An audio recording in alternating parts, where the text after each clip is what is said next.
Good evening and welcome to the joint committee presentations to the RTM on Tuesday, February 19th. Please rise for the Pledge of Allegiance.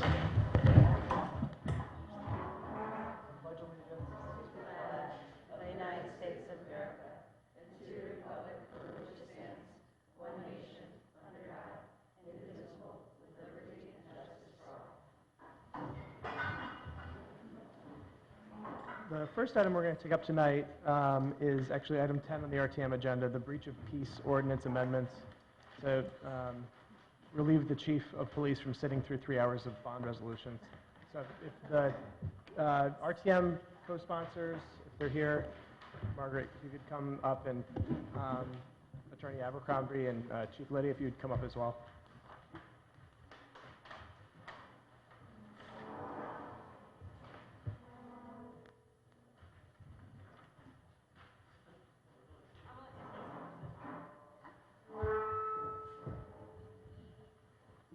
So this was discussed at LNA. I don't know if you want to just introduce it to the body and explain the amendments. My name is Charles Abercrombie, and I'm the president of the Fairfield Beach Residents Association. And we're here tonight to present proposed amendments to what is commonly known as the Recovery of Costs Ordinance. This ordinance was passed in 2000, and what it in essence allows the town to do is recover the costs of a visit by the police to a particular property if certain conditions are met, and they're set forth in the ordinance. Here now, 18 years later, there is still a need for the ordinance, but we also saw a need to update and revise the ordinance to address some issues that have arisen over the years, and also to make it more effective, and also as part of an effort that is going on with respect to the behavior of student residents who rent properties in the town, to encourage landlords to become more actively involved in the conduct that occurs on their properties, and if not, be subject to this ordinance.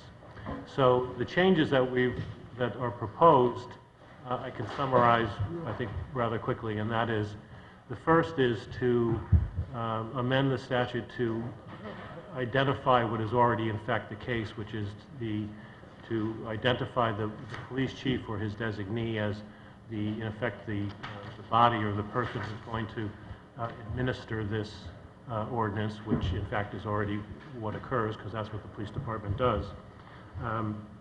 Secondly, to simplify the notice requirement that this ordinance calls for. And by notice requirement, what I mean is that if the police are summoned to a property and they determine that certain conduct that rises to a criminal or quasi-criminal level, meaning a breach of the peace, creating a public disturbance, or disorderly conduct has occurred, the ordinance directs the police department to issue a warning, a notice and warning to the owner of the property that this incident has occurred, and that they could be subject to costs if certain other activities occur at a future date. What's proposed to be amended is simply that that notice and warning be sent by certified mail within 30 days, rather than what exists in the ordinance, which is that if it is established, we consider that to be too vague. Secondly, the time period with which the police department or the town, in effect, can recover costs under the amendments is expanded from 6 months to 3 years. And that means that if after the date of the first warning, during the 3-year period, assuming the property remains owned by the same person or company, that a second event occurs, the town can recover the cost of the police response. The third, or actually fourth, is that on the second visit or incident at a property, if an arrest occurs and there's a certain court disposition that also occurs subsequent to that time, that allows the police to, the town to recover the cost. An amendment would expand the type of criminal disposition in the Superior Court to include nollies and accelerated rehabilitation for that offense, since neither of those are dispositions on the merit and are often used as part of a plea negotiation to resolve the case. The next major amendment is to permit the town to recover the costs of the police visits for both visits to the property, not just the second, which is as it's currently done at this point in time. And then the amendments stress or attempt to expand the types of costs that the town can recover to make it clear that it's every cost, both hard and soft costs, that go into the police having to respond to a property would be subject to recovery by the town. And then finally, the responsibility for those costs is placed on the owner of the property and the offender, who's presumably a tenant or someone on the property, their fate is left to the courts in terms of penalties to be imposed. So those are 7 principal amendments that we think will make a far more effective ordinance. Thank you. Is there any discussion on this item? Representative Hurley? Michael Hurley, RTM District 10.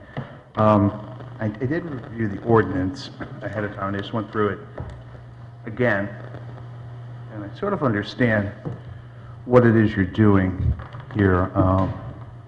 But when it comes to town ordinances, I mean, they need to be written in a way in which the average person, well, they don't need to be, they should be written in a way that the average person would understand what it is that they mean.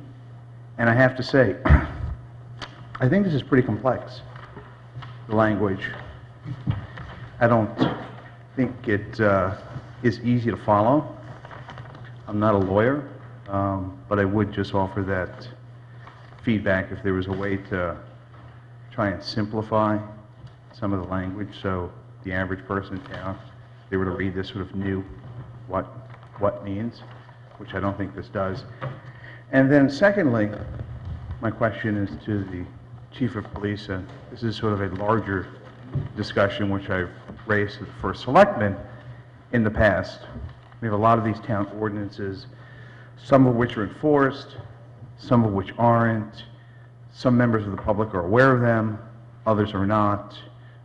Just maybe we could have the First Selectman speak to this when it makes it off the floor of the RTM, what steps he's taken to help educate the townspeople when new ordinances are put in place.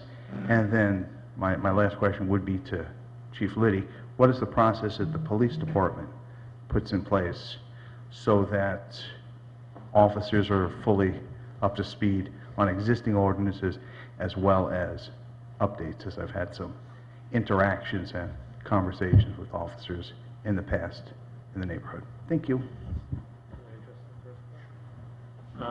If I can just address your first comment about the wording of the statute, and with all due respect, I think that the statute needs to have precision so that everyone knows exactly what it is that will follow from the conduct that's alleged, and that's in fact more important than having it be in simple language, because it is complex in the sense that various steps have to occur and conditions have to be met. But I think they're laid out quite clearly in what is in effect less than one page of the ordinance. And keeping in mind that this is an ordinance that's been in effect for coming on to 19 years. And to address the second part of that, we do have legal updates for our officers at least once a year, and a portion of that time is spent on municipal ordinances, not to its entirety though. Case in point, this is an administrative ordinance. The officers really it has nothing to do with them. It happens after a police action where administratively we take a look at the case, see if it meets the criteria, and then issue the letters and do the collections. In addition, anytime the RTM passes a new piece of ordinance or an ordinance, we issue a written copy to every officer in the field. So they should be aware of it at that time. Further discussion? Representative Fogel? David Fogel, District 1. I must admit, I don't live in this area, and I'm not that familiar with it, except by reputation.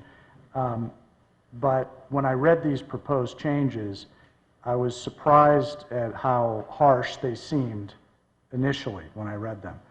And then when I read the background material, there wasn't a lot of discussion about what is giving rise to these proposals. And can you just briefly describe why you think there's a need for these amendments? Because at least what I hear around town is that there's already been a significant crackdown in this area, and that things have calmed down relative to the past. So maybe I'm misinformed, but could you elaborate on that? Well, by way of background, the 2017-18 school year was terrible, for lack of a better word. Yes, things are better since the past, and that's something I've been involved in this process for over 20 years, so yeah, it is better, but that doesn't make it better. The quality of life for people living on Fairfield Beach Road and the environs is still very disrupted on frequent occasions by misconduct on properties. What specifically caused this to happen is that as a result of last school year being a quote-unquote bad year, what was formed was, and you may have seen this in the memorandum, the Beach Advisory Group, which is comprised of the First Selectman, the Chief of Police, 2 representatives of Fairfield University, and 2 representatives of neighborhood groups, of which I am one of them. And in the effort to form a small group that would meet frequently to try to develop new things and new ways to address the problems that exist. And one of the things that came out of those sessions was new attention to this ordinance and a desire to make it more effective. And as I said originally, as part of the process also, to create both a deterrent and an incentive to landlords to become involved in securing the safety and quiet of their properties, which is their obligation. But this also helps address in a small way what costs the town experiences as a result of policing in the Beach District, which is significant. And this isn't going to end it and make the town whole, but it is a small way of moving that process forward. As a soon-to-be, in 3 days, 44-year-old man, I actually remember the days I actually lived down at Fairfield Beach right after college, and in some ways can see both sides of both the university perspective and the full residence perspective. Chuck is a very even-handed person. The last year was bad. I think you also have new Sacred Heart students moving in, and I think at the end, so things have kind of taken a turn. And I think at the end of the day, it's all about giving the police department a little bit more leverage, where the previous ordinance, I think, was a little too tight, and this will at least allow them to use this to hopefully, get landlords' attention. And I'd finish by saying that the missing component in our strategy to address the fact that we have 600 college students living on a peninsula with full-time residents is the landlord component. And to date, this has been effective in bringing the landlords at least to the table. I've been administering it for the last 6 years, and at least half the landlords that get a letter from me will call me and we'll have that discussion. It's going to help to increase the time span because most of these cases never get adjudicated within the time frame that exists in the existing language. And it'll give a little more teeth to getting them at the table, engaging with their tenant students, and strengthening their lease agreements with these students. Any further discussion? Representative Lopez? Aaron Lopez, District 2. I I just want to say, as someone who lives very close to Sacred Heart, I know that we don't have the same problem as you guys do on the other side of town, but I do appreciate this because I do live right down the block from a very well-populated house. So I appreciate that there is something that we can do, because I think this problem is only going to grow on our side of town now with Sacred Heart expanding the way it is. Having lived, So thank you. I used to live close to Sacred Heart, and now sorry. Having used to live right by Sacred Heart across the street, in fact, on the Bridgeport side, and now in the beach area of Fairfield, as the dorms were being built at Sacred Heart, I think that this is going to be, I mean, it's definitely, we need it in our neighborhood now, but I think it's going to be something that over the coming years as Sacred Heart continues to expand will be important there as well. Representative Herron, did you have something? Hi, Doreen Herron, District 9. I just had a question. You were referencing it from 6 months to 3 years. It seemed like that, could you explain, it seemed like it was a big jump. Why 3 years versus 6 months?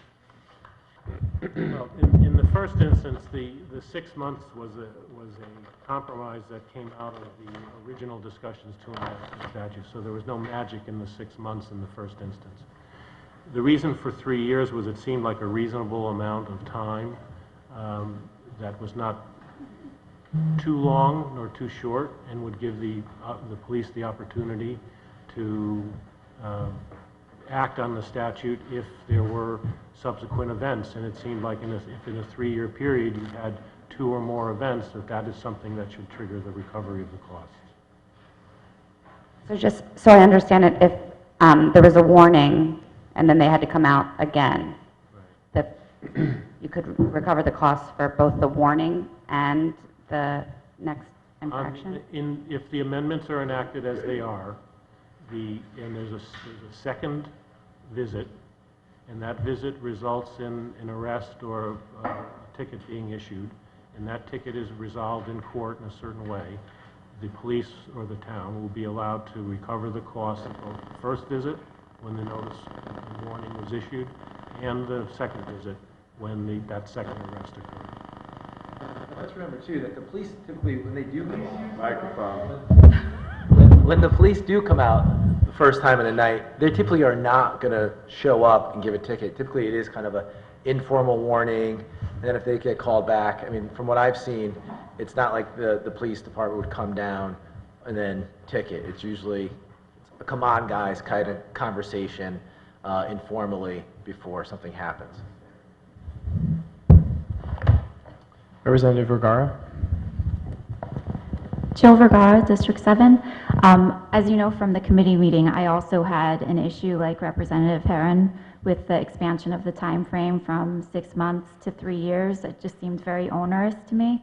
And I wanted to clarify something that came to light during the committee meeting as well that might not be clear to everyone right now, is that the infractions don't have to be the same person. So this is limited to the landlord and their property. So over the course of the 3 years, this can be multiple tenants. And to me, that was an issue because I thought that landlords might use this as a way, or not intentionally, but this might cause some discriminatory practices in renting.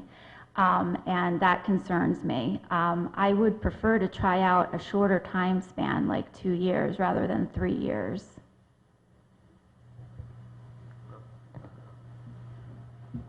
My belief is that, well, let me start again. It's a landlord's responsibility, with or without this ordinance, to maintain the safety and security of their property. And it is, in fact, a given that in the beach area, at least, that there are going to be new tenants virtually every year.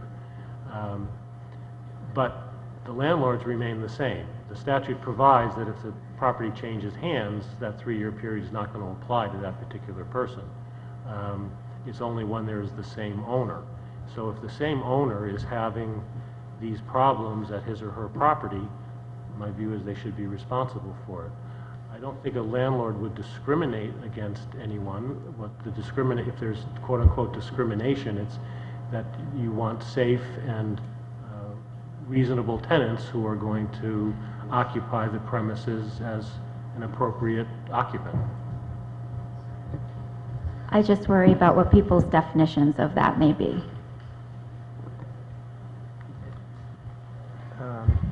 Representative Hurley? Doing a little bit of a sidebar with Margaret here.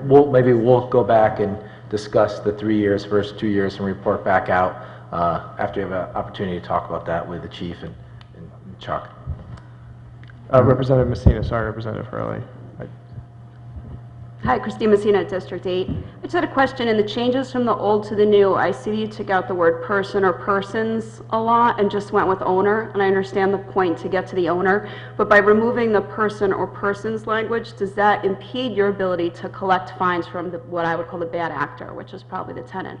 No, because the court can impose whatever sanction the court wishes. Okay, and will the police department be able to seek any fee reimbursement from the tenant? Not under this. Okay. But in the old version, it seems to me that they could have done that. They could have, but it would have to have been ordered by the court. Okay. And so what you're asking is for Bridgeport's court to get involved in our local ordinance. Which is not going to happen. Okay, thank you. Further discussion? Chief Liddy, maybe you could very briefly give us a sense of the cost that we're talking about, because at least to me at LNA, that was persuasive for why 3 years made sense. The costs are minimal. We take the hours that an officer spends, and many times down at the beach area, it's just the writing of a ticket, which could be 15, 20 minutes. We incorporated the cost of transferring that report and ticket to the court system, and then an administrative fee at the back end, the time we spent typing the letters and the warnings and the notices. The typical was about $100. We think that with the new language in this ordinance, adding soft costs, we haven't calculated, but it may raise it to the $150 to $250 for your average type call. Thank you. Any further discussion? Representative Hurley?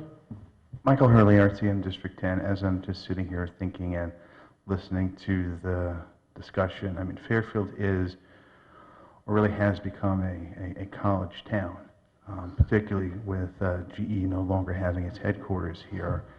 And, you know, I just wonder if there are any potential unintended consequences here where, you know, people, parents, others start to say, well, you know, Fairfield's a great community, but, you know, they put in all these strict rules, you know, against college students living off town. And I'm just curious if those who've been working on the ordinance have thought at all about, you know, some of the potential unintended consequences and some of the messages you may be saying to people who are thinking about sending their children to college here in Fairfield.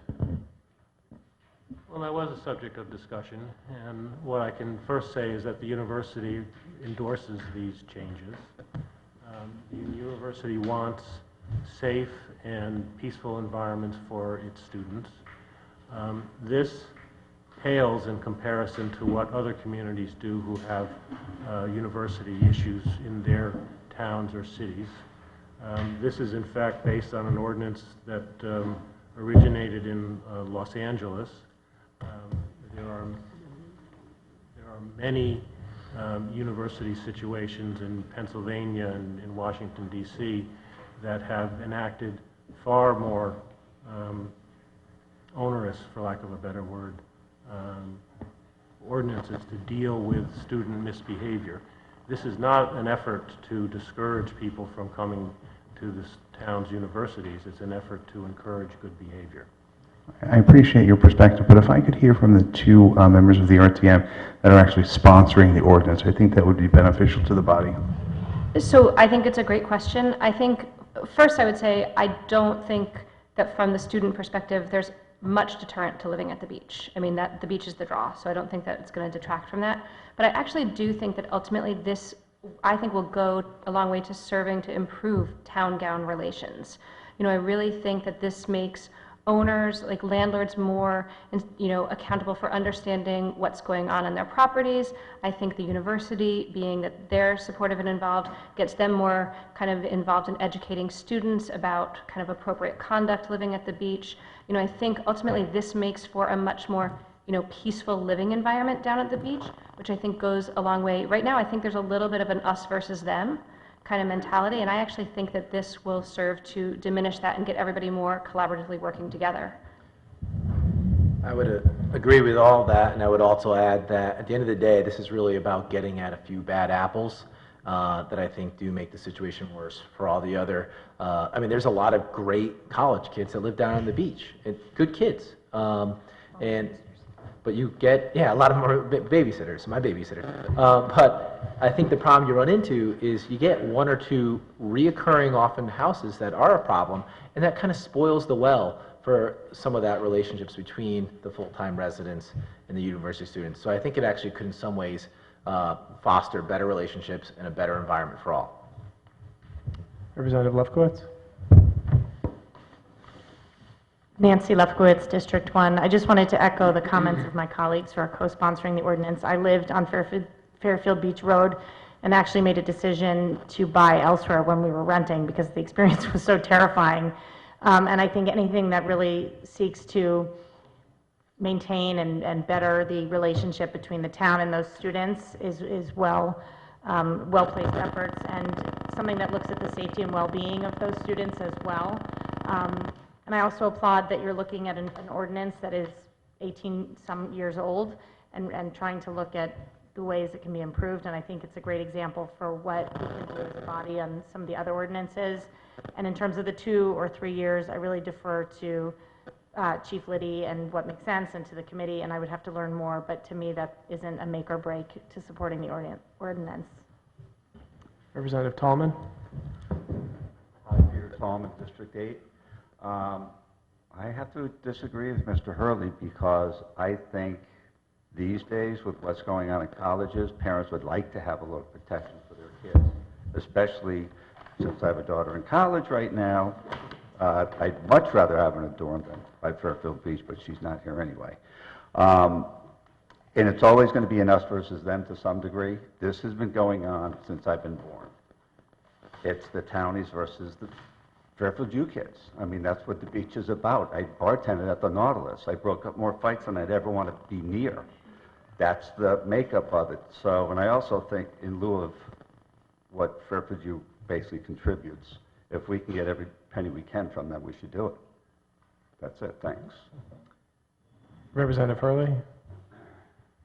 Michael Hurley, RTM District 10. I think one of the things Representative Horton was talking about, how she thought this was going to improve, the lives of the students as well living down there in the beach section.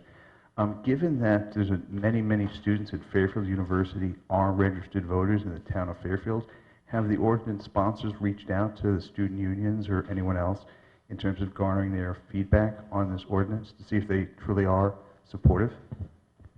And if you haven't, would you?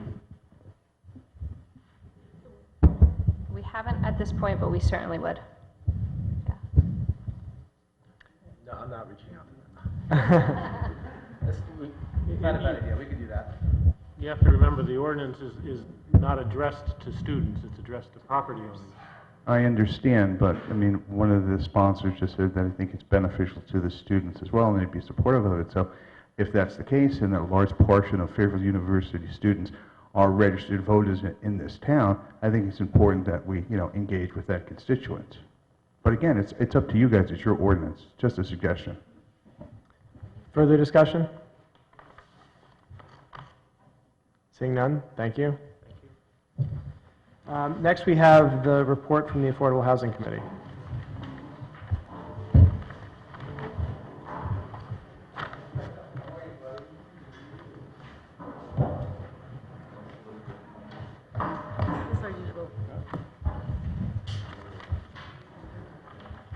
Hi, Good evening. good evening. Cynthia Samarco, Chairperson of the Affordable Housing Committee.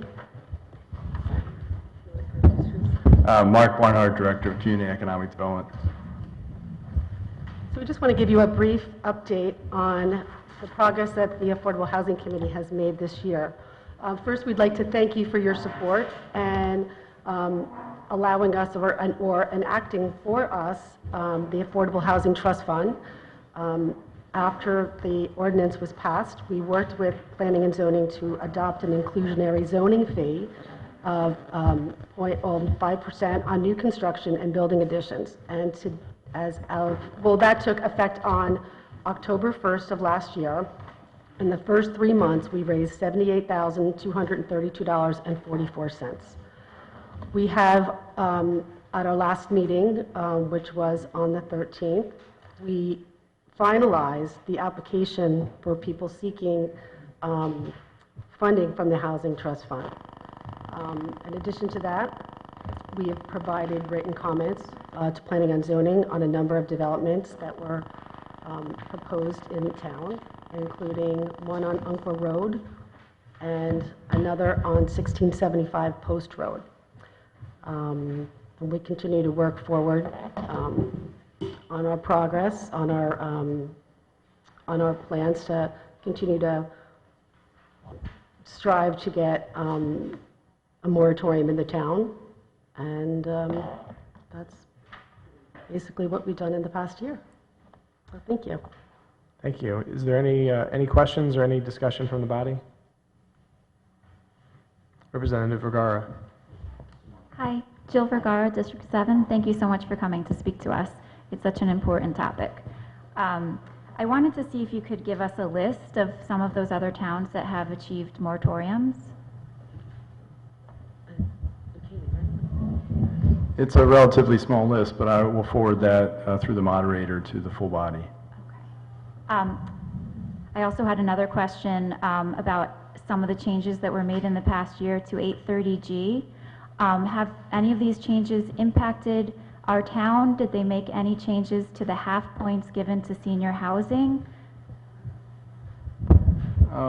It had a small but significant impact in terms of our ability to secure additional points towards a housing moratorium. It's obviously a very sensitive topic up in Hartford. I know the committee members testified in support of the bill. We were able to enact some very modest changes, which had a modest impact in terms of where we stand relative to securing a moratorium, but it wasn't a huge impact. So. Is senior housing still counted as half a point? I'll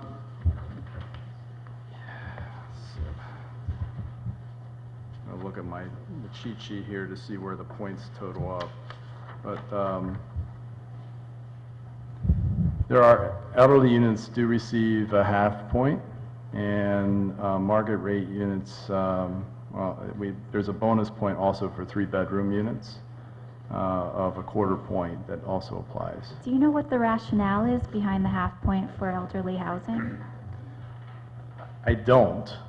We've made that argument before that really we don't think that, we think that those units should count the full point. But I can't really divine what the intent behind the legislation is. I know there have been various attempts to change that. Frankly, one of the bigger impacts to us is the fact that only units created or newly deed restricted after 1990 count towards a moratorium. And in this case, I think it unfairly penalizes communities like Fairfield that took a leadership role in enacting affordable housing plans and developing affordable units before that time. And so if that small thing were to change, that would have a tremendous impact. We would probably qualify for a moratorium right now. Thank you. Thanks for your advocacy. Further discussion? Representative Hurley? Michael Hurley, RTM District 10. Is it okay if I ask some pretty basic questions about the statute? Go right ahead. Okay. Mark, when it comes to 8-30G housing, is it correct that the condos that went up near Pequot Library was an 8-30G development? Were there some elements of it? Are you referring to the condominium development at 479 Westway Road? I guess the really big white luxury ones that go for about 1.3 that was not million. a 830G development. That was, actually it was approved, I'm not exactly sure the exact timing, but what in essence happened was the developers had a prior approval to develop a condominium development on that site, and in the interim, the town had enacted inclusionary zoning, which requires that any development of more than 10 units must set aside at least 10% of the units as affordable to persons at or below 80% of the area median income. When the applicants or the developers of that particular property had changed hands a couple times, but they came back for an extension to the prior approval, in the interim, this inclusionary zoning regulation had been enacted. And as part of the stipulated agreement, I guess, with planning and zoning, the decision was made to extend it, but to require them to adhere to the inclusionary zoning regulation that had been enacted during the time period. Which, if I'm correct, that meant that simply one of those units needed Two. to meet, two of those Two. units needed to meet Correct. that threshold. Yes. And so, helping me to, because I think those were going for like $1 million, yeah. So what does it mean for those 2 units? Well, what would they sell for? The sale price would be roughly, and I'm just going off the top of my head, but somewhere in the low $200,000 range. So 2 of those units were ultimately sold in that? I don't know where they are in the process of sale. I believe one is sold. I'm not sure where the other one is in terms of the certificate of occupancy. And in terms of enforcement for something like that, do they have to report to the town that those 2 units were sold at this price, which meets the 80th percentile? Through planning and zoning, and my office does provide assistance to planning and zoning in terms of reviewing compliance reports filed by developers under both 830G as well as the inclusionary zoning regulation.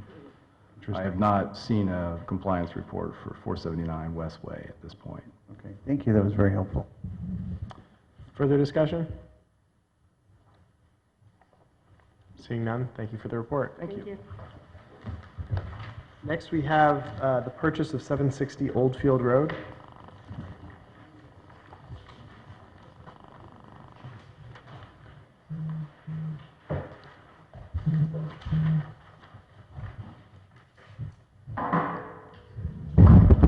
Good evening, Brian Carey, Conservation Director for the town of Fairfield.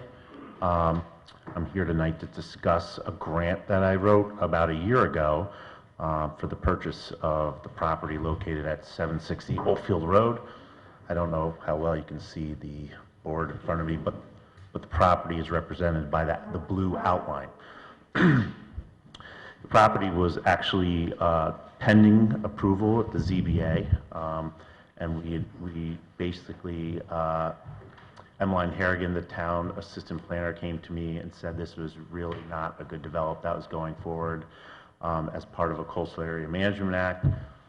It was a property that Conservation Department had on kind of its hit list of properties that we were interested in purchasing, and actually had been reached out the previous grant year. But we were actually in a spot where we were purchasing a property on Park Avenue with a previous open space grant. So basically, we weren't in the position at that time to purchase the property, but move forward a year, it comes back again. We got, the grant round was open again with the state of Connecticut, so we actually had we signed a purchase agreement with the current property owner, which allowed us to develop the open space grant that was submitted in February of 2018 for the purchase of the property. Generally takes about 6 months for the DEP to approve the grants. In the past 2 grant cycles, it's taken about 10 months, 10 to 11 months. So it's been a long time coming on this. The property's pretty unique for a bunch of reasons. First one being that it's actually a rear lot. And the proposal that was pending in front of the TPZ at the time was for a 2-building, a duplex. And if you can see, with the rear lot, there's a very small area adjacent to Pine Creek North that was going to become the driveway.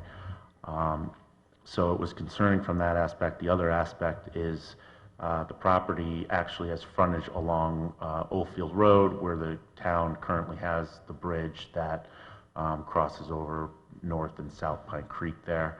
And that bridge is slated to be replaced in about a 10-year time frame. If we weren't to move forward with the purchase of this, we at some point would have to negotiate it and pay for an easement to complete the work that needs to be done to replace that bridge. The other issue, which the town has been dealing with for years, is that we do every 5 to 10 years go in and actually manage these marsh properties, whether or not they're town or privately owned, in coordination with the DEP for mosquito mitigation projects. The last one we did was in 2013, and we would generally get either temporary easements or agreements with property owners to actually go onto their properties and re-ditch them, which has been done historically to kind of alleviate a lot of the mosquito breeding habitats along North and South Pine Creek. The other thing is that the town is currently in the FEMA community rating system, which gives us points for buying properties within the flood zone, especially ones that this has high development potential. We're actually going to take it out of development, and it will get a state easement put over it. And then the ultimate goal is to really just manage it for passive uses until which time, we have the bridge project and, be used for a little bit of construction. And then after that, it will go fallow. There really isn't a lot of maintenance associated with the property.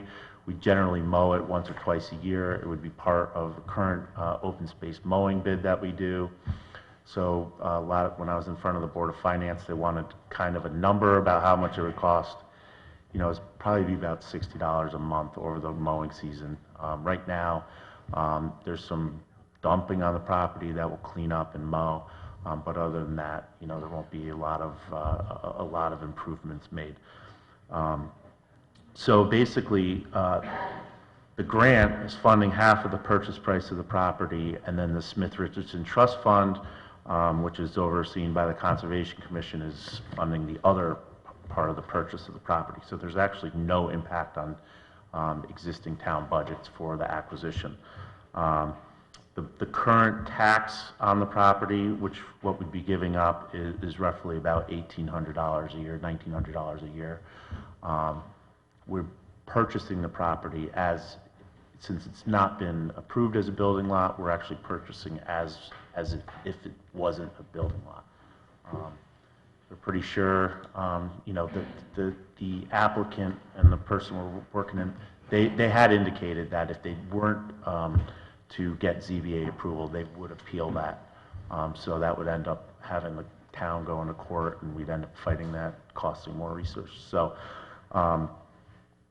it's a good deal for the town, and I hope your body would approve it. Thank you. Any discussion from our members? Representative Gerber. Gerber, District 2. Can you just remind me, or somebody remind me, what the H. Smith Richardson Trust Fund is? Because I think I was on this body when it was set up, but I don't remember what it is, what money went into it, and what it can be used for. So it was set up in 1972, so, and basically, 1972, yeah, so. I can forward all the documents about it, because it's quite a history. Back in 1972, there was $50,000 donated to the town. They took $10,000, kind of split it off into separate properties, and then put $40,000 in a trust, and it's had a history. The actual trust document says that the money is set aside for conservation-related projects. But I've been here since 2015. We've basically used it as a revolving loan fund, where the town's very lucky to have that money. It stops us from having to bond a lot of open space property. I'm able to take money out of that trust and then basically use that as a match for state funding. So anytime we're able to, negotiate a purchase price for a property, as long as I'm able to set up 2 appraisals and show that to the state, I mean, we're pretty well set up. And since I know that I have half the money in the trust fund, I can enter into agreements with future property purchasers, and that, as far as the DEP marks grants, that's like a home run. So if we continue to manage the trust in a revolving loan fashion, we're pretty guaranteed to get grants year after year if needed. Thank you. I'm sorry, did you say what the balance So it's right now, it's fluctuated. The last month, there was 18,000 went into it, so I think the total balance right now is $348,000. Representative Horton. Hi, Margaret Horton, District 9. I just wanted to say I think this is a great idea. Living in that neighborhood, one of the biggest complaints I hear from constituents is concerns about the overdevelopment, especially on Old Field Road. I really think, and you know, they're always talking concerns about preserving kind of the character and heritage. I think this would go a long way. I love that you, in the application, talked about possibly looking into a low-impact trail system. I think that the neighborhood would really appreciate that. Thank you. Further questions or comments? Representative Vergara. Jill Vergara, District 7. I have to echo Representative Horton's comments. I just think this is so great, and I wanted to thank you for pursuing this. And I do think overdevelopment is a serious issue, especially with the beach area, and it's really good to try to get on top of it and buy land this way. I did have a really strange question. Before you mentioned the mosquito habitat management and that you do reditching, I had a question about it when I read the materials. What exactly is the Point of that? mosquito habitat management? So that's a program that's actually run through the state, and as long as, I don't want to get into the whole history, but back when malaria was actually an issue in North America, they'd actually go through, and the idea was to drain the marshes. So that's why when you go out there, you see these long diagonal ditches parallel to each other. The idea was to basically get the water in and out of the tidal marshes as quickly as possible. Well, that wasn't, you know, over time, as we ditched and filled the marshes, it became evident that there was problems with fire and phragmite, invasive species, creating habitats that caused a lot of problems for the people living next to them. So the state set up the Wetland Habitat and Mosquito Management Program back in the early 80s to come through and actually try to restore a lot of the marshland that's been lost along the Connecticut coast. And their primary goal is to go in and actually make it more suitable for tidal fish to over tidal. They go into the tidal pools. They're able to stay there through, you know, several high tides, and then they'll actually eat the mosquito larvae rather than us going in there and using larvicide to really treat that. And one of the other things is that they'll come in and mow the frag down in areas that are not tidally connected until we are able to work to get the tidal connection put back in there. They have received several budget cuts over the years, so they're not as robust of a program that they used to be. But we have a pretty good relationship, and if we line stuff out 3 to 4 years in advance, they'll actually come back and reditch the marshes because they're prone to sedimentation from upland stormwater. So since 2013, if you, not to get in too far, but if you go and look at, there's actually a bunch of ponds created in that upper marsh area that has been able to help reduce the mosquito breeding habitat rather than going out there, like I said, and using adulticide or larvicide. That's great. It's not pesticide. Thank you. It's great. Further discussion? Representative Lefkowitz. Hi, Nancy Lefkowitz, District 1. Thank you for this. Just a curiosity, how long does it take before this becomes passive space, recreational space that the residents can use? So, I mean, as soon as we purchase it, RTM meeting next week, if you guys approve it, we'd set a date for closing date, and then basically I'd want to go in there and clean it up. I mean, there's some dumping that's a result of just it being fallow, and then that's all the improvements we're looking at right immediately. So hasn't been mowed in a while. We'd probably put it on the mowing list in May, June. Probably mow it a couple times a year, and then other than that, people will be able to go out there. Further discussion? Seeing none, thanks for the presentation and thanks for getting the grant. Next we have the non-recurring capital projects, and there's a lot of them.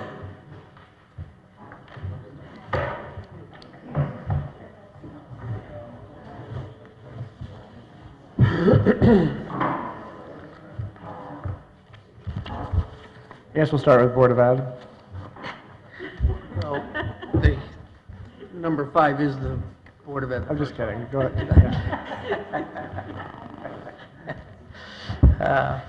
For the record, I am Tom Cullen, Executive Director of Operations, Fairfield Public Schools. With me tonight is Nancy Burns, Director of Information Technology, and Board of Ed member Jennifer Leeper. So, if anyone did not get a booklet, I brought some extras with us. If you did, to begin.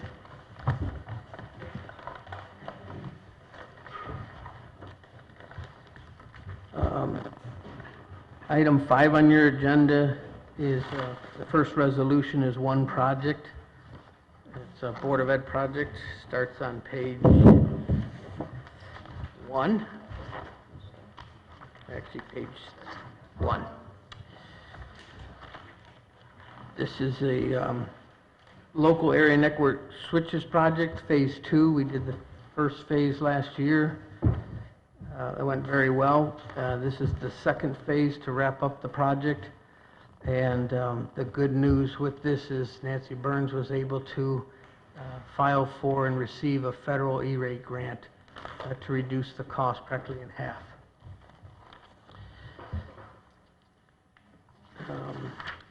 You'll see in the breakdown on pages 2 and 3, page 5 gives you a breakdown of the cost for the project and what we're actually doing in the schools. Pages 6 and 7 just give you a couple of photos of the end-of-life switches and the new. And generally, that's it. We can take questions. Yeah, let's take questions. So any questions on the first item, which is the IT switch replacement project, phase 2? Seeing none, let's go on to the second item. Okay. The second item is agenda item 6, which is the resolution for $915,000. It might be easier, since we're all following along in the book, if we just track the... You want to just follow the book? Yeah, just follow the Sure. book. So the next one in the book, we'll just do the Board of Ed book. Okay. The next one's the IT server network isolated communication HVAC Yes. controls project. This is a town-wide issue in the district. The town is already addressing their side. What this is we have 10 ports or 10 notebook computers that can essentially dial in or file into any school HVAC control system from any site, from home, from maintenance department, from another school.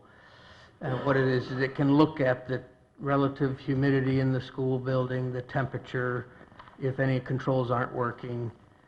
Generally, it's the eyes on the system in the buildings for all the HVAC equipment.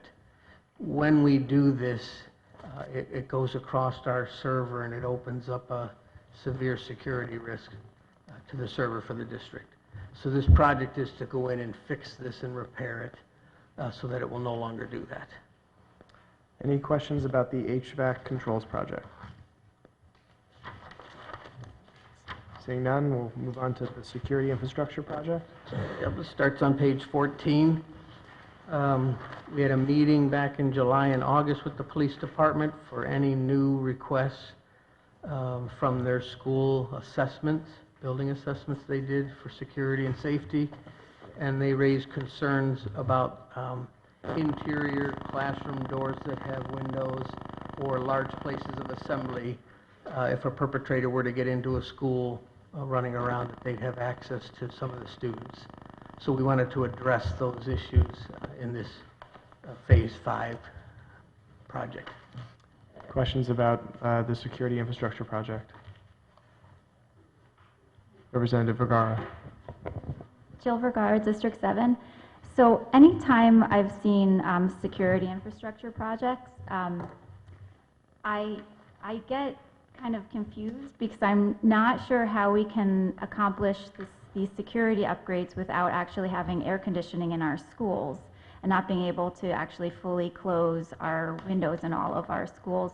Has there been a discussion about maybe wrapping air conditioning in, or defining it as a security need?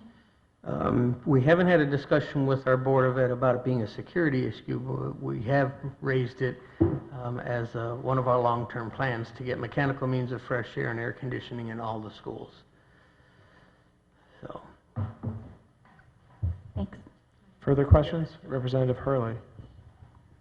Michael Hurley, RTM District 10. Just out of curiosity, in terms of your discussions about potentially bringing air conditioning into all schools, well, what would something like that cost? Must be expensive, no? it is expensive. What you want to do is, the mechanical means of fresh air is just as important. The new codes have changed over the years. So when our schools were built in the 40s, 50s, and 60s, they were only required to have exhaust. The newer schools today are required to have mechanical means of fresh air. It's a calculation of 15 cubic feet per minute per student per classroom. When you do that, it's easy to introduce the air conditioning piece for that, because you're laying out all the ductwork, all the equipment to bring fresh air in. A rough estimate? An elementary school is around $1 million, $1.5 million. And how many elementary schools do we have? 11. Okay. And right now, about 5 of them are completed. So very, very expensive. Thank you. Representative Walk. Jay Wolk, District 5. Thank you, Mr. Cullen, for everything that you've done for us at Stratfield School. Question to Representative Hurley of how much this could possibly cost. I know we've recently, I guess within the past 5 to 10 years, we built a brand new middle school or high school. Ludlow and air conditioning was partly put into that school. Why, I have no idea, because now if you go back to put air conditioning in this school, it's going to cost double to what it would have cost when the school was being built. It should have been put in. So whether it was the RTM who voted it down or budget reasons, I heard there was, it could have been budget reasons, but this is an important issue that should be brought up. I know it's not part of these scope of plans that we're doing now, and maybe we're going off track a little bit to what you're trying to tell us what you're going to be doing, and these are safety issues. But air conditioning, even if we do one school a year or one school every 2 years until we catch up, because if you talk to the teachers and students during those months that are hot, it's unteachable.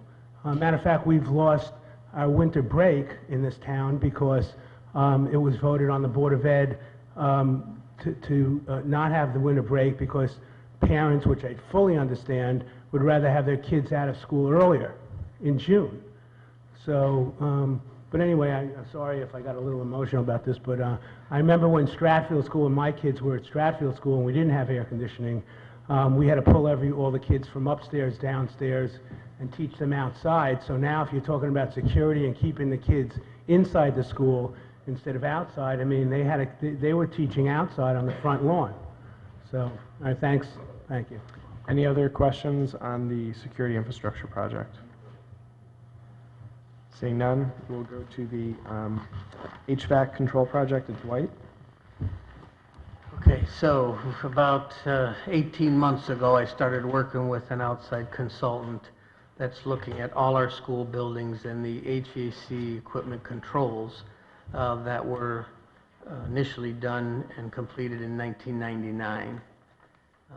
It was a Johnson Control program that the town developed with a consultant for all the schools and all the town buildings.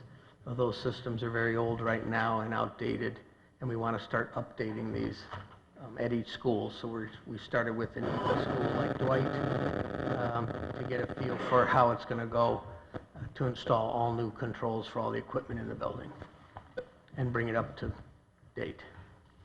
Any questions on the HVAC control project for Dwight? Seeing none, we'll move to the tennis court project. Okay, tennis court project is at Fairfield Ludlow High School. It's on page 26. These tennis courts were originally installed during the 2004 renovation. You normally, when you do a bituminous tennis court, bituminous is a paving material, tar material, you get about 10 to 12 years out of them. Over the years, we've been repairing the cracks and sealing them with mesh and recoating them. The first time we did it was in 2013. We spent about $12,000. In 2015, we spent $27,000, and this last summer, we spent $47,000. There's over 5,000 lineal feet of cracks, and the contractors are telling us it's time to replace them, the courts entirely. So we did a project at Fairfield Ward High School where we went to a different route. We went to a post-tension concrete system instead of bituminous. It's guaranteed from cracking for at least 20 years. They said as much as 30. And then the coating they put down will get at least 10 years. So it's a better system. They put rebar in the concrete, and as it's curing, they pull the rebar and tension it. And it keeps it from cracking. If you haven't seen Ward High School's tennis courts, I highly recommend you get up there and take a look at them. We're getting a lot of good reviews about them. So we want to redo Fairfield Ludlow High School's tennis courts with the same system, get a longer life, more money for our buck, and the athletic department's behind it. Any questions on the tennis court project? Representative Tallman. Peter Tallman, District 8, just a quick one, Tom. Ludlow's court's going to be blue, not red, right? I don't pick the colors, but yes. Tom, they're going to be blue, right? Did I just hear a yes? Yes. Okay. Okay. Any other questions? Representative Bergara. Can you just give a total of how much we've spent on quick fixes since 2013 for the tennis courts? Yes.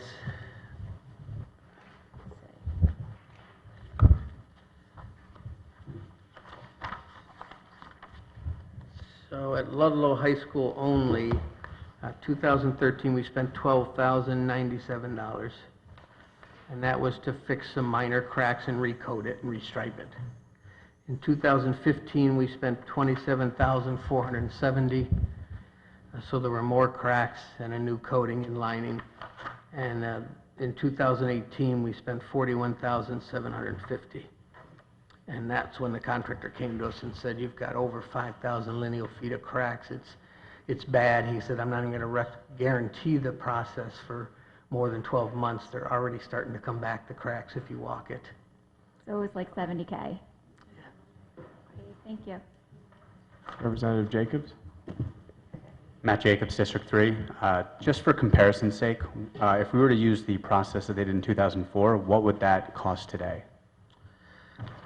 I don't know. I wouldn't know without talking to some contractors and consultants and looking at the escalation and everything. What did it cost in 2004 then?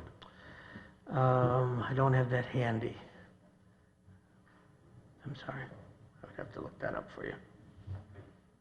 Further questions? Representative Fogel. David Fogel, District 1. Just for my own edification, I read here that this was all of these projects were part of a 5-year plan, correct? No, they're longer than that. It's more of a 10-year plan. So how does that work exactly? In other words, were estimates of the costs prepared at the time, and then, but now we're approving the actual expenditure? Or? Yeah, the long-range plan and the waterfall schedule we put together has an escalator factor in it. So when we get the proposals together for that year, we put an escalation on it if we know it's 2 years out, 3 years out. And that backup and long-term plan is like a living document. You know, we go in front of all the town bodies in September for the capital workshop, and it's updated at that time also. Okay, so this isn't new money that's being spent beyond what was budgeted, is that correct? Correct. Okay. And for the tennis courts specifically, the number, is that very close to what was estimated before, just with an escalation, or did it come out to be? It's pretty close. When we did Ward High Schools, the contractor that was awarded that job told us that the fencing we put up was not in compliance now. Codes have changed. So we added some fencing changes for around the perimeter of it. The drainage and conservation issues were included. Those came up because there's drainage issues around the tennis courts. But it's pretty darn close to what we originally figured. for the courts themselves. Further discussion?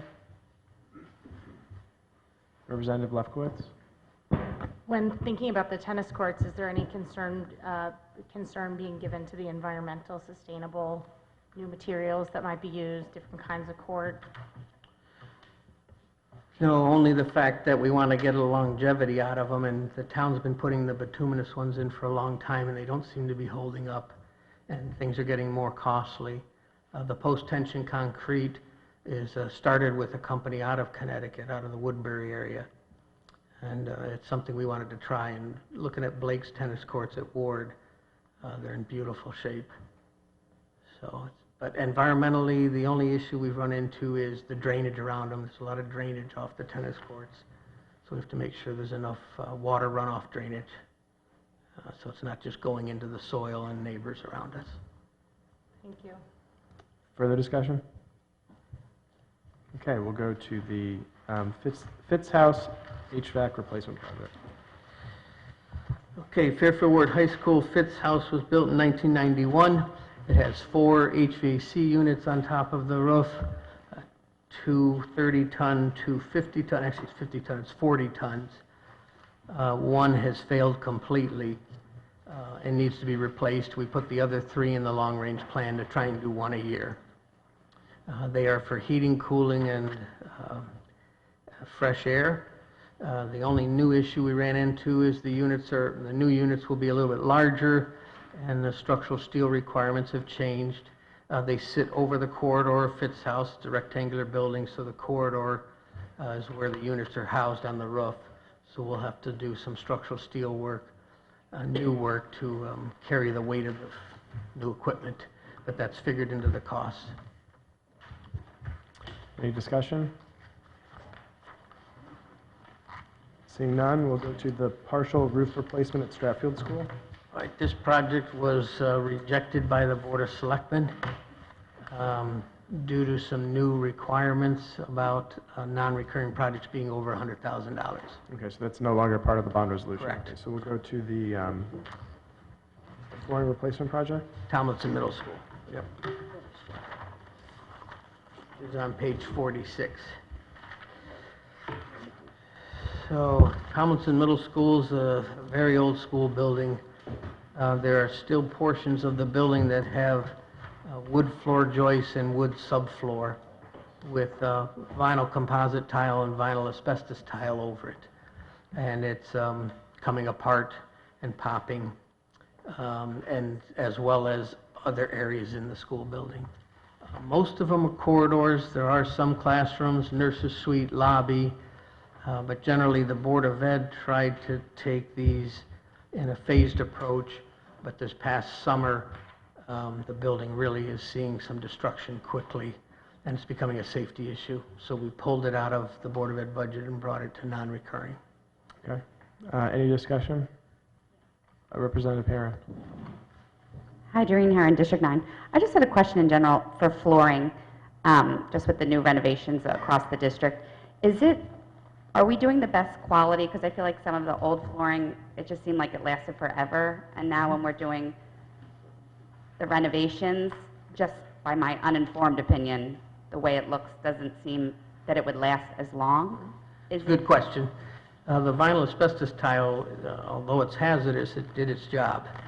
It's been around a very long time.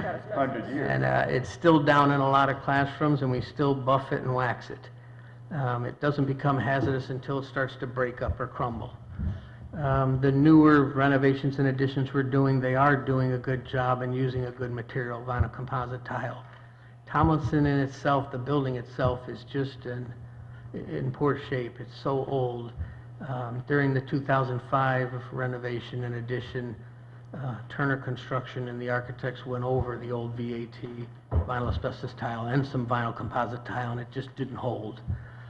We're going to tear that out and get down to the subfloor and use a high-strength Ardex material that will skim coat the floor before we put the new vinyl composite tile. So the new flooring that you're putting down, you're confident that, I just want to make sure that we're not underselling, or if we should be spending more for quality floors that will last longer. You're confident in that what we're I putting am. down? I'm confident with the vinyl composite tile we're putting down, and the companies we're working with. Tomlinson is a challenge. I'm not real sure we're going to get the life out of the VCT even there, because we've got old wood floors, subfloors on top of floor joists. And the recommended 5 coats of sealant, is that just initially, or is that, do you have to do that Every year.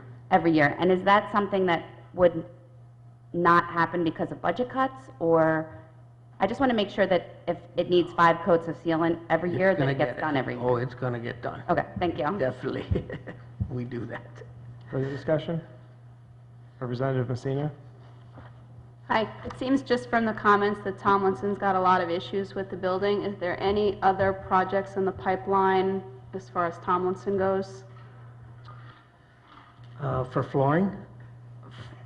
Or For some kind of renovation, anything? I mean, it just sounds like the age of the building, it's Rebuild.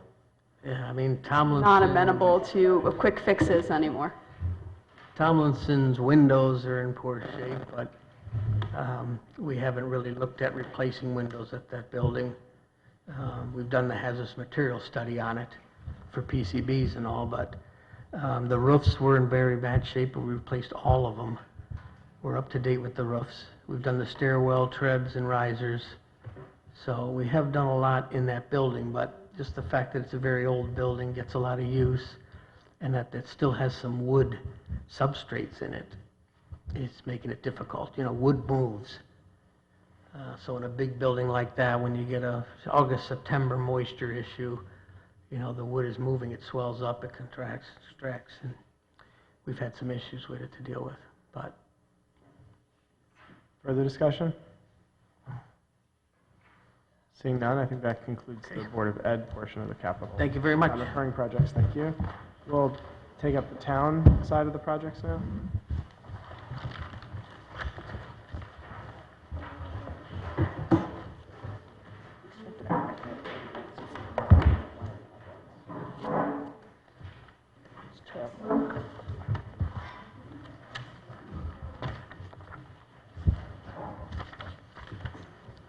All right, good evening. We're going to kick it off for the town, if that's all right with you. I'm Anthony Calabrese, Director of Parks Recreation, and I've got Peter Grace with me, Superintendent of our golf courses. And we are here for the non-recurring capital request of $100,000 for H. Smith Richardson for the 10-year plan, going into year number 9. And the plan with this money is to try to replace as much of the cart paths as we can. Any questions? Any questions on this item? Representative Vergara? Jill Vergara, District 7. I just wanted to make sure that these costs are included in the bonding amortization that we've been given in the past. They are. Okay, thanks. Further discussion? Seeing none? Thank you. Thank you.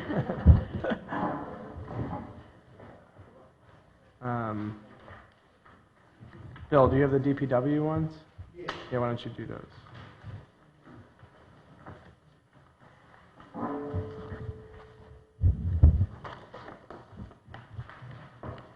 I guess I'll start off with the Southport Connectivity Grant. This project covers safety improvements along the Post Road corridor from Pease Avenue to the Hulls Highway area in Southport. The project involves new concrete sidewalks, curbs, pedestrian signals, traffic calming bulb outs, ADA compliant ramps, turf establishment. The project is planned for spring of 2020. The community connectivity program involves municipalities to design the project meeting state criteria for construction. Note that these grant perimeters are very similar to what we, on another program that we call LOTSIP, where 100% of the eligible construction costs plus 10 or 20% of contingencies are paid to the town in advance of the project once the project contract bids are approved.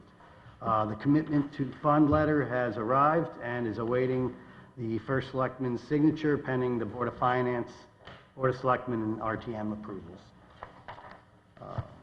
There are several areas of the sidewalk that are in poor condition and considered narrow.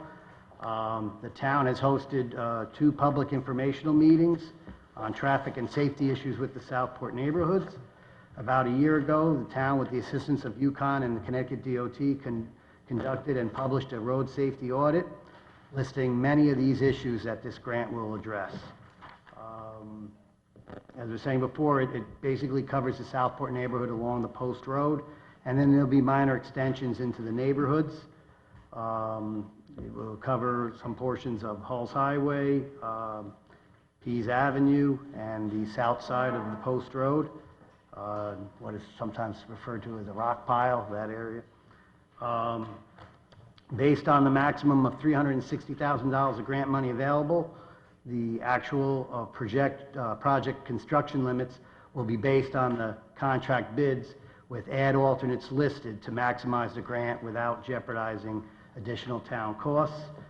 And with those add alternates, in some cases, the DPW could start or finish these sections in-house if need be. Based on past agreements with the state DOT, pay items within the state right-of-way, such as curbs and pavement markings, that meet DOT specifications, the DOT will continue to maintain. But any special aesthetic features, the state usually must approve them, and they usually pass them on to the town for maintenance. The current proposal is for safety features, not any like ornamental street lights or extra landscaping or island reconstruction. Although the town will be seeking other grants called Transit-Oriented Development or LOTSIP, where those grants cover additional costs that are usually in the millions, and we will apply for those as soon as possible once they come announced. So I'm here to answer any questions on the Southport Connectivity Grant. Any questions or discussion? Representative Lopez. Hi, I have Aaron Lopez, District 2. I have more of a process question. Sure. Since in this, the 20-year bond presented by the department, it says $460,000, and I know that we're getting $360,000 towards this. So could you explain the process from here where we're approving this amount of money, but we're really only going to bond $100,000? Could you explain to me how that works? Yeah, sure. The $100,000 that would be bonded right off the bat would pay for the design of the project. Engineering could do it in-house, but we're way overloaded, to be honest with you. And the fact that this does involve a state highway and some traffic signal improvements, the engineering department, doesn't really have the expertise and or the time to go back and forth with the state on it. So that's what the design would cover, that $100,000. Then the designs get they get designed in the final plans and specifications, go out to bid, and once that bid is announced, the state usually takes the bid, the low bid, once it's approved, adds a 10 to maybe 20% contingency. It's usually about 10% though in most cases. And then they will give that money up front to the town, where we put it in an account and we withdraw from that account. So Just to let you on that, that's how there's a certain section of the Kings Highway sidewalk project that's being done almost the same exact way. So we're approving the overall project, which is $460,000, but when the bond goes out to bid, it'll only be $100,000 of this project in the total amount? Yes, that's correct. And again, that's the way they always do it, is it authorizes, this board will authorize the town to accept the grant, spend $460, but $360 of it will be given to us. Right. So the extra $360 is baked in here, but it won't be part of the actual bond. That's The correct. same thing for the Stratfield project, because that is also, we're getting... Yeah, for something that? similar, yeah, Okay, exactly. thank you. Further discussion? Representative Sundman. Yes, hi, Mr. Hurley, Eric Sundman, District 10. I was just wondering, do you have Rennell Drive and Old Post Road on that list at all? That intersection, there's there's just been lately kind of a safety issue there that maybe the police department, I don't know if you're able to maybe work with them in doing some improvements there within this scope On that one there, I have met with Captain Calamaris, and we have discussed some things that the engineering department will be looking at and doing further study for. That is one area that is possible, but unlikely would be covered under the grant. I think it's a little bit separate, but that's something that we're looking at doing, and we're working with the police department on that. All right, thank you. Representative Lefkowitz? Hi, Nancy Lefkowitz, District 1. I just want to say how excited I am about this, and thank you. And I look forward to someday this project expanding all the way up to Greenfield Hill, District 1. So thank you in advance for your hard work. Oh my gosh. Further discussion? Yes, Michael. Representative Hurley. Michael Hurley, RTM District 10. Thanks for the update. Bill, the RTM District 10 reps, formerly District 1, have been pounding the drum on the issues on Post Road and Southport going back close to a decade. I've had multiple conversations with Mr. Barnhart, the first selectman, various department heads, questions with Mark Barnhart on the floor of the RTM, this is like 8, 9, 10 years ago, and I think this is great. I do wish we had seen some notable progress sooner, but, you know, I think this is the beginning of some very good stuff. You did bring up some of the discussions of some of the projects on Halls Highway.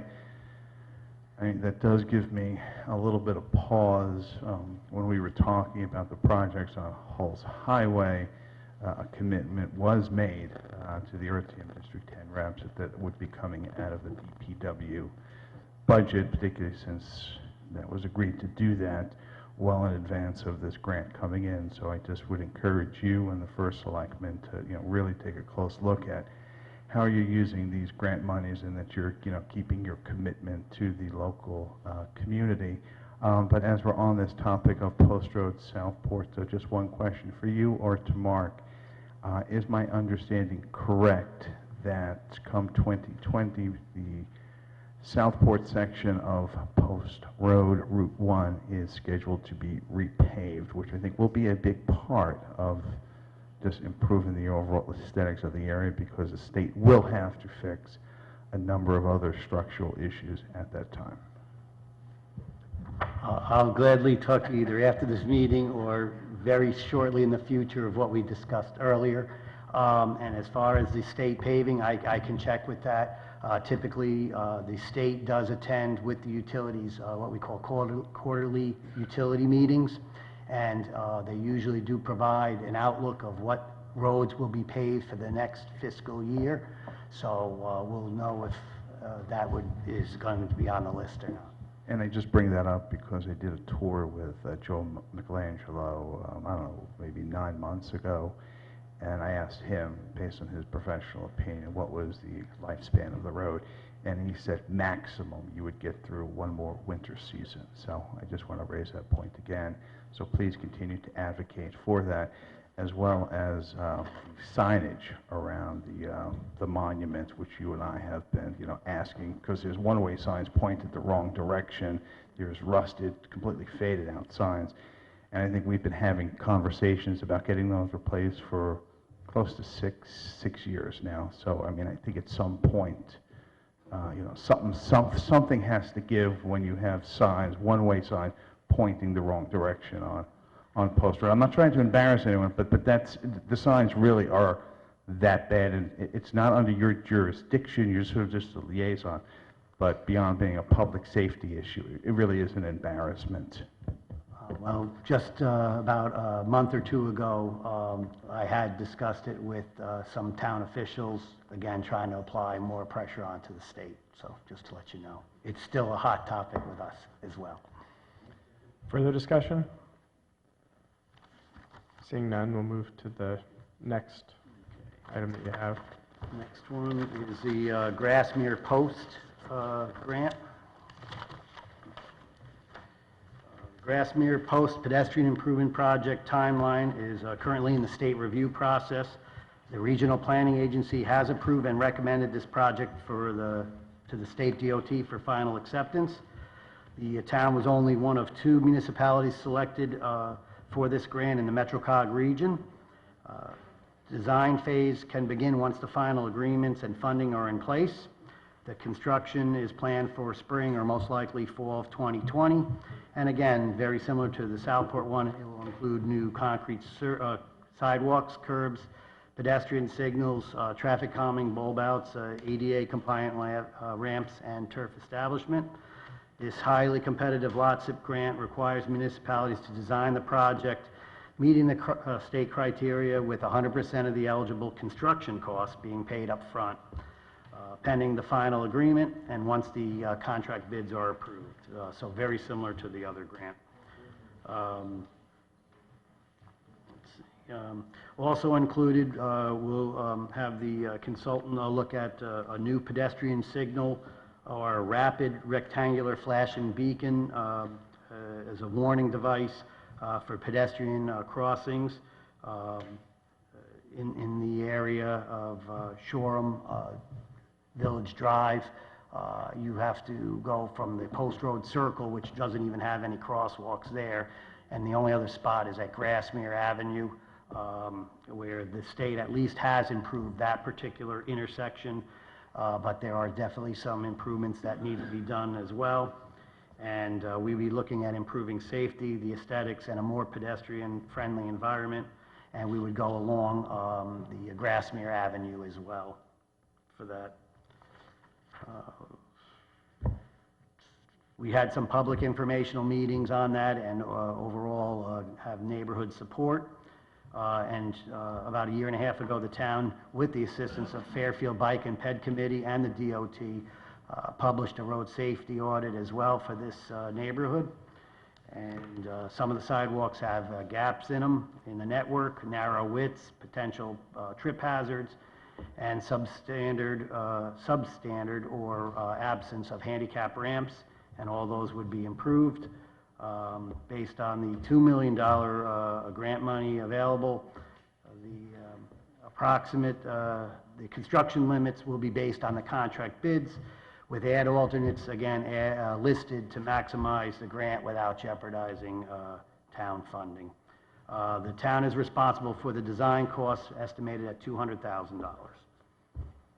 So I'm here to, again, answer any questions that you might have. Just to let you know also is that we applied for a grant, a different grant, about 2 or 3 years ago. Sometimes these things, they take a long time, but in that case, there would have been an $800,000 cost share to the town. So it's a significant improvement going for the more competitive grant, and our turn came and, we got it. So just wanted to highlight that. And the project's been listed on the waterfall chart for like 2 or 3 years. Questions? Representative Wackerman? Karen Wackerman, District 7. Thank you so much for working to get this. I know our constituents in District 7 are going to be thrilled, and my neighbors in particular, because I live on Shoreham Village Drive. But there was actually a pedestrian killed right at our corner a couple years ago, and I watched people trying to ride bicycles back home to Bridgeport on this. It's just so dangerous. So this is going to be a wonderful improvement, and thank you so much. Oh, you're welcome. Thank you. Any other questions? Representative Vergara? Yeah, thank you so much, Bill, for working on this. I'm just so excited about it. I think it's going to be awesome for the entire town, not just this neighborhood. I think it's so important to increase the connectivity in this area because there's so much great things going on right now with new businesses, new restaurants. There's no way to get to them, and increasing the ways that pedestrians can get to these businesses, get to the beach, get to the marina. It's a fantastic area, and it even connects to the Metro Center, so I think it's great. Thank you so much. Sure, you're welcome. Further discussion? Seeing none, take the next one.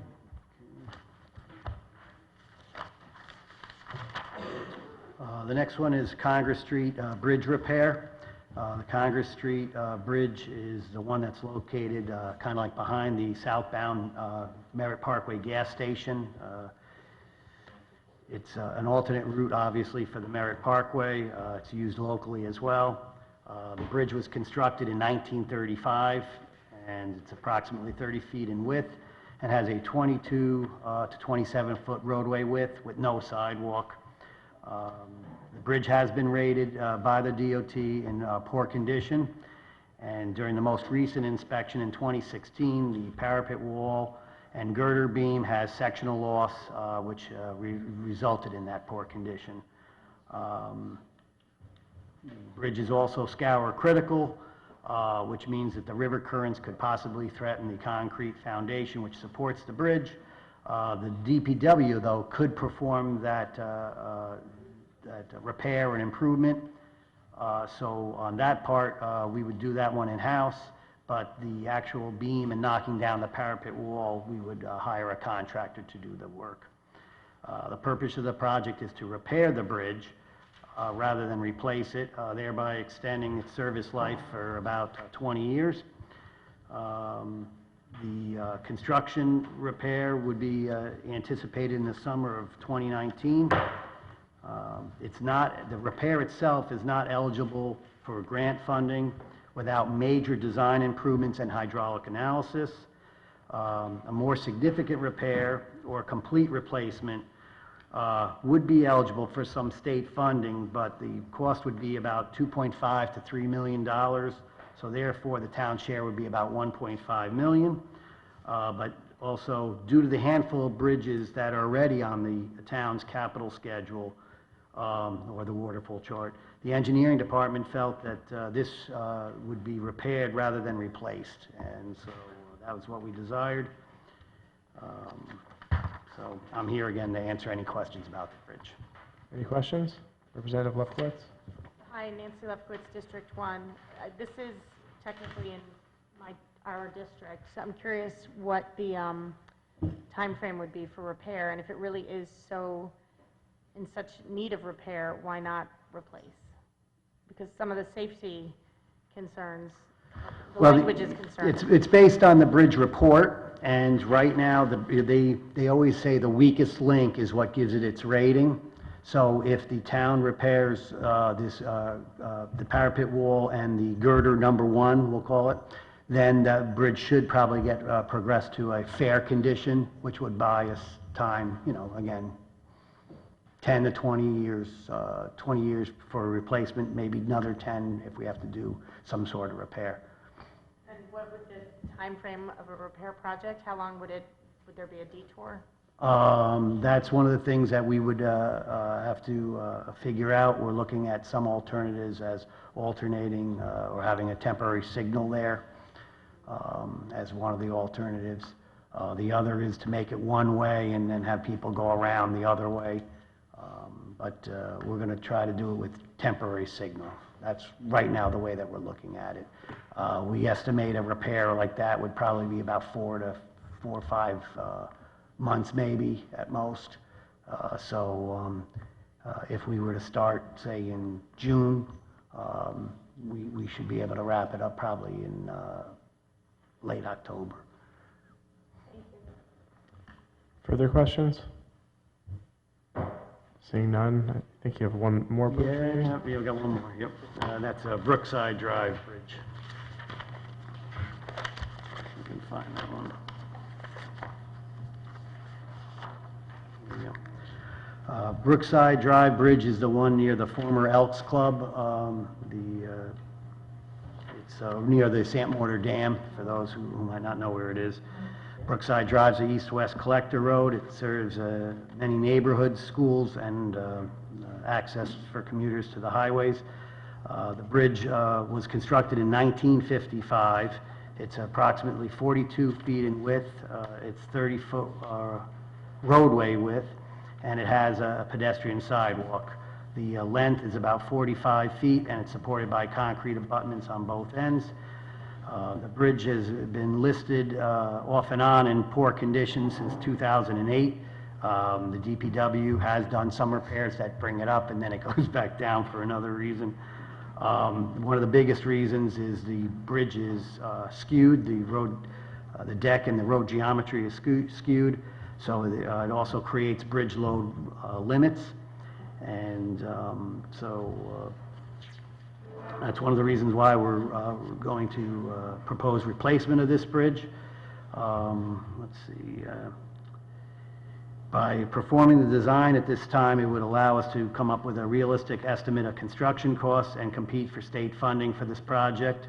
On this one, it's a little bit different. This would be the state local bridge program where 50% of the design is covered, and then later on, 50% of the construction is covered.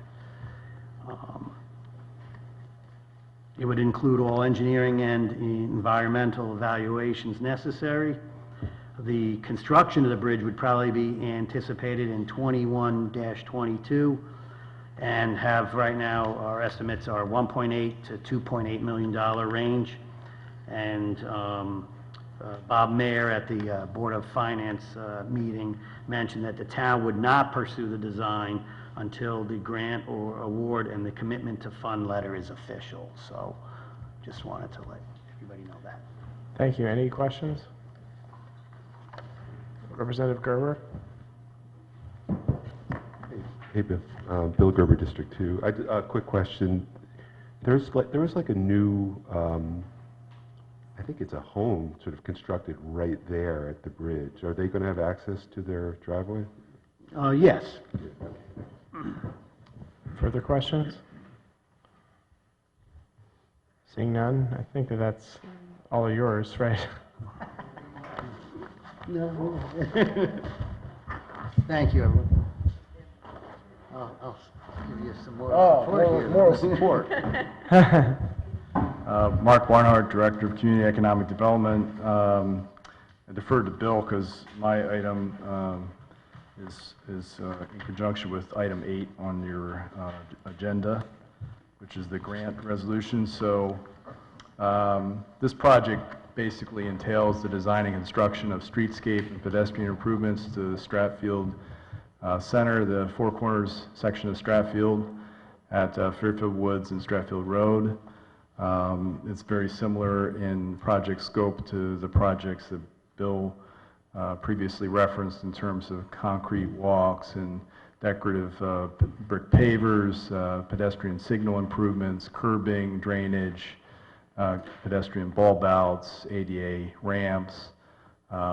We did receive a $650,000 grant under the Urban Act program from the state. Total project cost, including design and survey, would be estimated at $750,000. There's the possibility, and we're working with the Stratfield Village Neighborhood Association to raise additional monies, which might go to some work on private property or some of the decorative elements, including street furniture. There's also work that we're doing in conjunction with the new owners of the Stratfield Market. So we're trying to coordinate our design and construction activities so that they'll be performing work that would be complementary to the work that we would do in the other corners. So that would be work performed by others that will reduce the overall project cost. But very similar to the approach that Bill outlined, we would design this in such a way, and it's on a state highway, so we do anticipate a higher level of design rigor that's required by DOT, but we'll design it with some add alternates so we have some flexibility to stay within the allotted funds from the town. So your non-recurring capital does include $100,000 to equal the $750,000 project cost, and the town requires that we ask for you to authorize the full amounts. We have authorization to spend up to $750,000, knowing that we'll get $650,000 back in reimbursement. So it is different than the Southport connectivity, that we don't have to get the money up front from the state, but this functions like a typical grant that we would get reimbursed. So we'll have to file for reimbursement requests as we go. Thank you. And as a Stratfield resident, I wanted to thank you for your work in making this happen, because this intersection really needs it, and I think a lot of us thought it would never happen, but thank you very much. We're working in tandem here, so. When we have the public meeting, though, make sure you show up. Sometimes the DOT is pretty tough on some of their design standards. So. Okay. You, the dynamic duo. Well, any discussion? Representative Walk. Jay Wolf, District 5.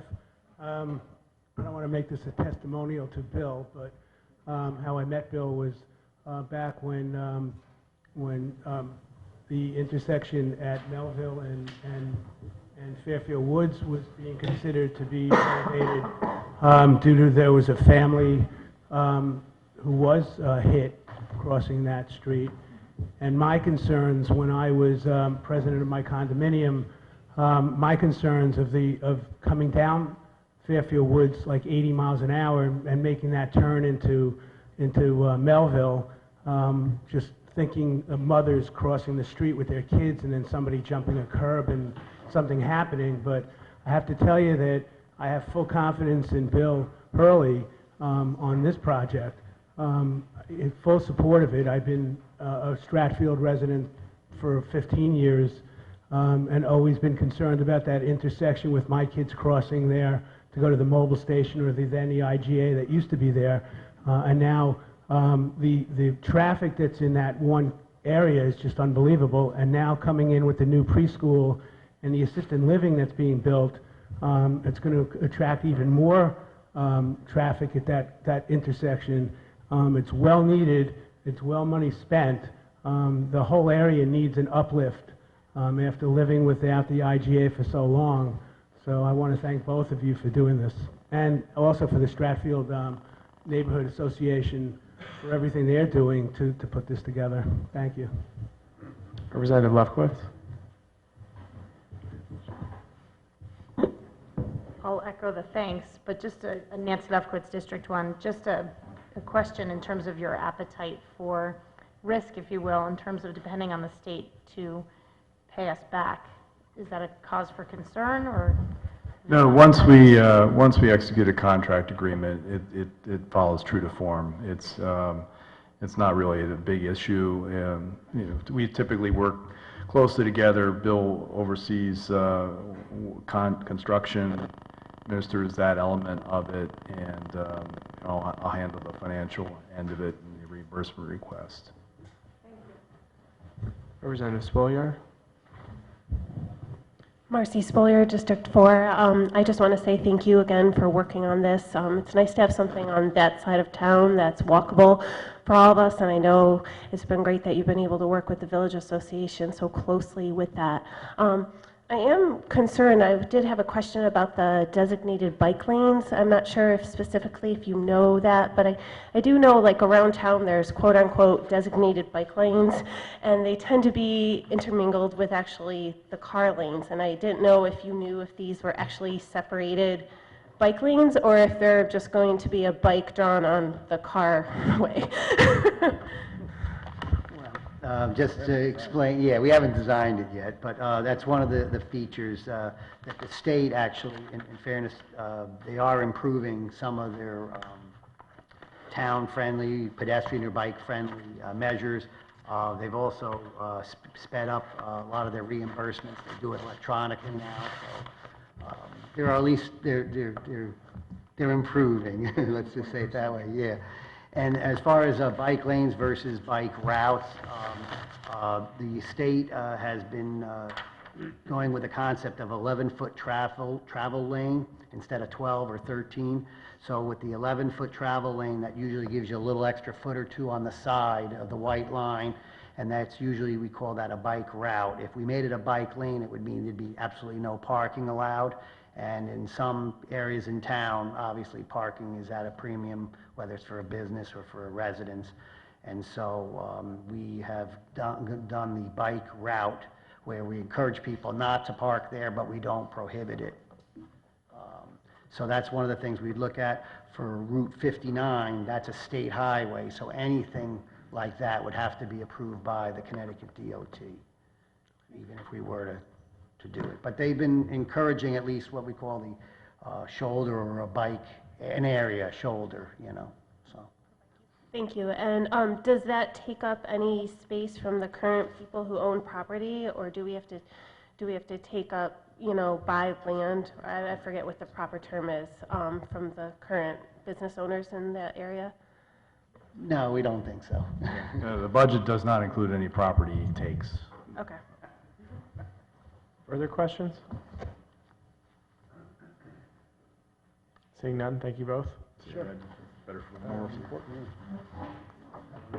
Next, we have the tax relief ordinance amendments. Is there any discussion? Just, if I don't, if Oh. I may, there was a resolution on, for the Southport, I think, grant. I know we Okay. did Southport already, but there's a resolution. Sure. I'm assuming everything's okay with that, right? Do you have anything to add on it? I don't. No, I don't. I just, All right. just didn't want to be forgotten. Right. Thank you. Thanks, Bill. We have on our agenda the tax relief ordinance amendments. Is there any discussion on that? Seeing none, we'll break it into committees. So that everyone understands the bonding. So we went through the bonding, Board of Ed and town, but the bond resolutions are not split like that. They're split based on the useful life. So if you look at the resolution, there's an exhibit to it, and it lists the projects that pertain to each bond item on our agenda. So we'll adjourn. If your committee has a quorum, you can vote. If your committee doesn't have a quorum, you can discuss, but you can't vote. Thanks.